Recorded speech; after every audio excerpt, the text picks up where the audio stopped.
Hey, welcome to the Dyslexically Successful Quick Tip of the Day. I think I'm actually going to settle on a name for this segment, reading outside of the book, or so kind of a play on words of reading outside the box or thinking outside the box. So this will be like reading outside of the book.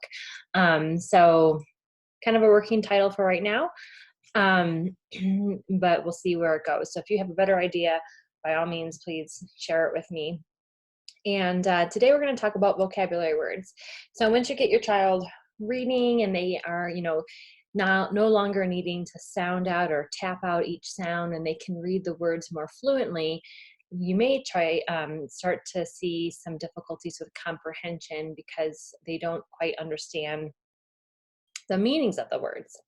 So what we did this week in tutoring was we made a little vocabulary binder or a little vocabulary um, bank of words. And so you kind of go ahead and scan through your reading passage that your child's going to do, either for homework or for fun. And then, see if maybe you can identify some words that they may not know, or in our tutoring session, I have my student go ahead and look and see and scan if there's any words that he doesn't know, and then we can underline those. So some words that he was unsure of were words like plump, squint, grub, in the sense of like a larva, dusk. And so these were words that were in a reading passage, and some of these words in the reading passage aren't really words that we use in everyday language. In fact, it might be some words that aren't really used at all right now, but because they kind of follow the rules that we're learning in the reading lesson, that was what we have. So for blimp, we looked it up online. I was able to pull up a Google image of what a blimp was, and then he was able to draw a picture. Again, one of the words was swill, and I also had to look up that.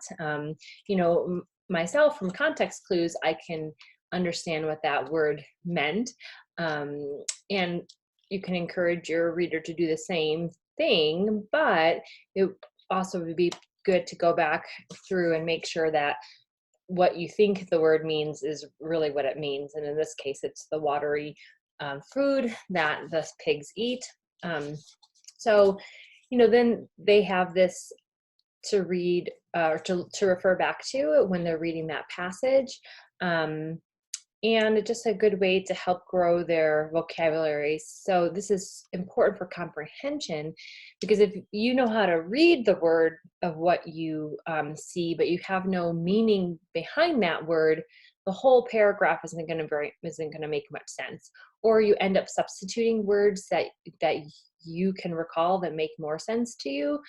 So a lot of times dyslexic readers will do that. They don't know how to read exactly the word that they see, but they kind of insert a word that happens to be something similar in meaning.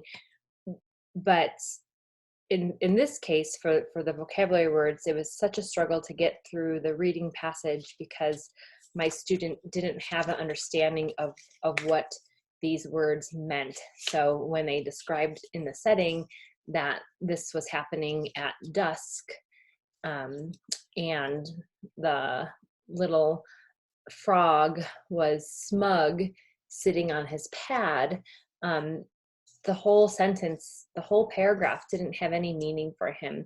So once we kind of were able to look up what these words were and draw some pictures of understanding, then we could create a picture in our head, and then we got comprehension.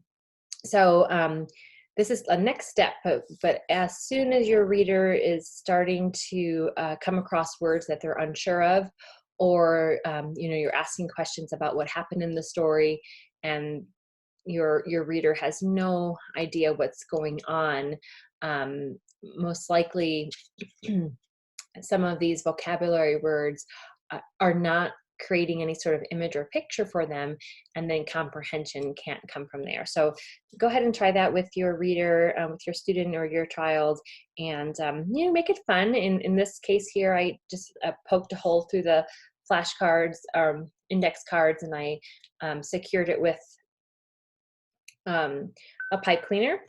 But you could do something similar on full pieces of paper in a binder. You could do something, maybe multiple pictures on one page. And so take advantage of your students' love for drawing and for creativity, and really get out some nice markers and really make it a nice activity for them to help enhance their understanding and meaning of these words. And now that they're doing such a great job reading, now we just need that comprehension piece.